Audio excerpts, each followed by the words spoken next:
오촌TV 1418회 이민우저 정주영이 누구야?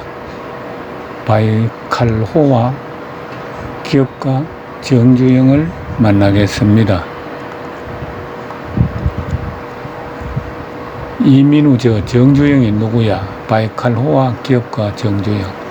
러시아의 바이칼호는 한국인의 조상들이 몽골 사촌들과 갈라졌다는 곳이다. 거대한 물줄기가 폭포수처럼 앙가라 강으로 떨어진다. 호수의 출구엔 시베리아의 팔이라고 불리우는 이르츠크스 시가 조성되어 있다. 1825년 12월 니콜라이 1세에게 입헌 군주제 개혁을 요구하는 혁명을 주도했던 청년 장교 데카브리스터들이 시베리아로 유배여행을 받고 와서 건설한 도시다. 그 부인들이 허불판의 유형지로 남편을 따라왔던 수뇌부는 톨스토이의 전쟁과 평화의 대서사였다. 현대에 들어와 유명한 것은 호수 출구를 가로막아 건설한 4km 길이의 사력댐이다.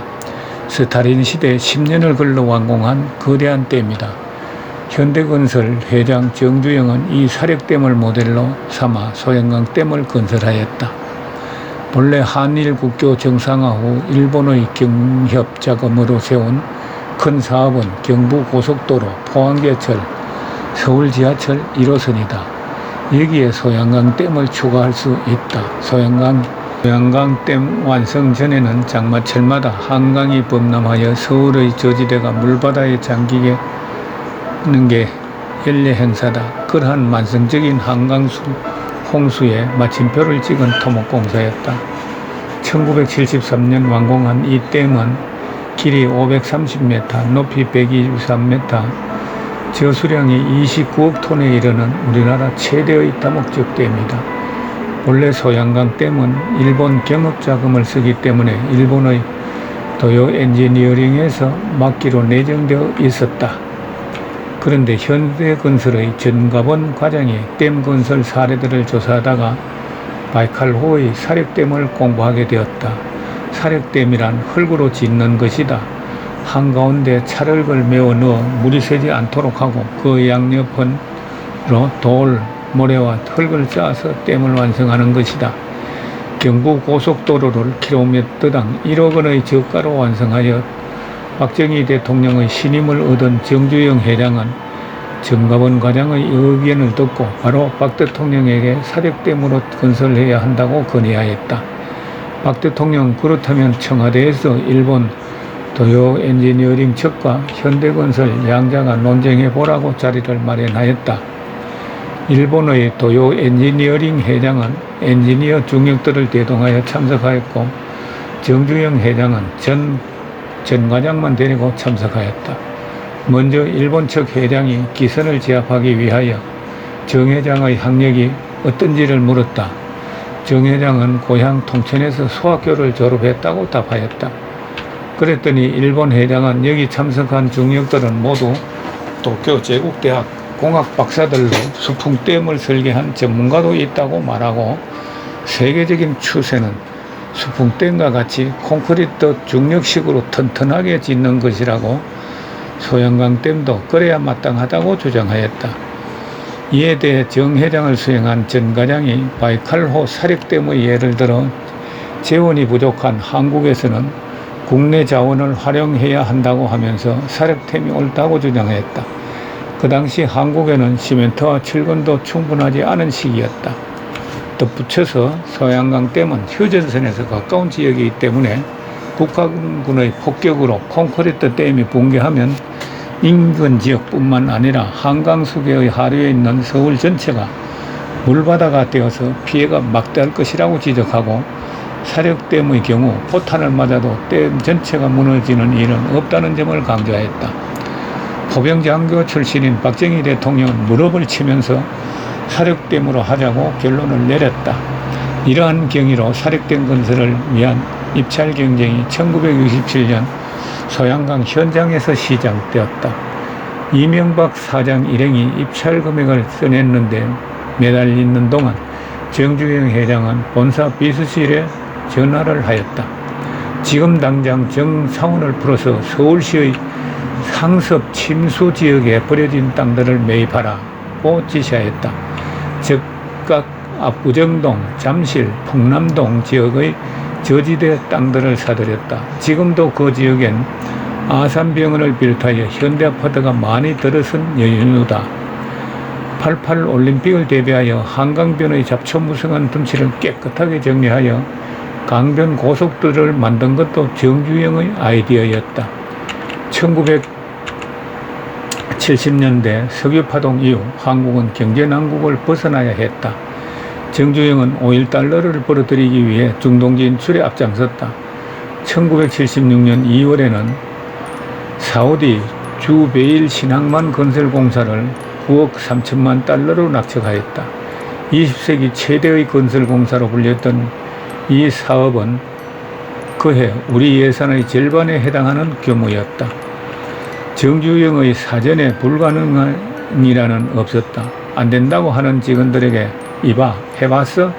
야말로 도전정신의 압축 표현이다. 정주영 회장의 기업가적 도전정신은 비상하였다. 현대조선소 건설 일화는 이미 잘 알려져 있다.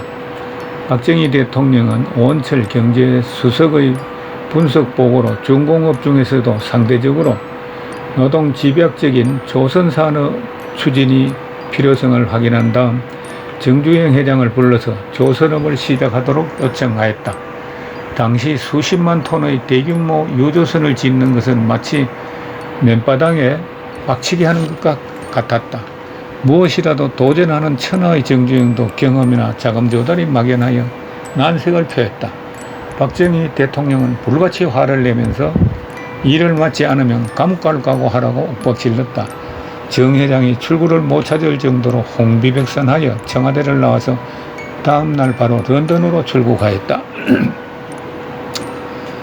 애플도어라는 금융회사의 롱바텀 회장을 만난 자리에서 정 회장은 500원짜리 지폐에 그려진 거북선을 보여주면서 우리는 벌써 400년 전에 철갑선을 만들어 일본을 혼낸 민족이요 라고 설득하여 자금 보증을 받아냈다.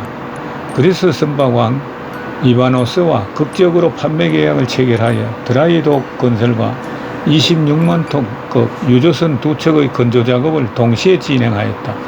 봉이 김선달이 대동강물 팔아먹는 것과 흡사한 사업이었다.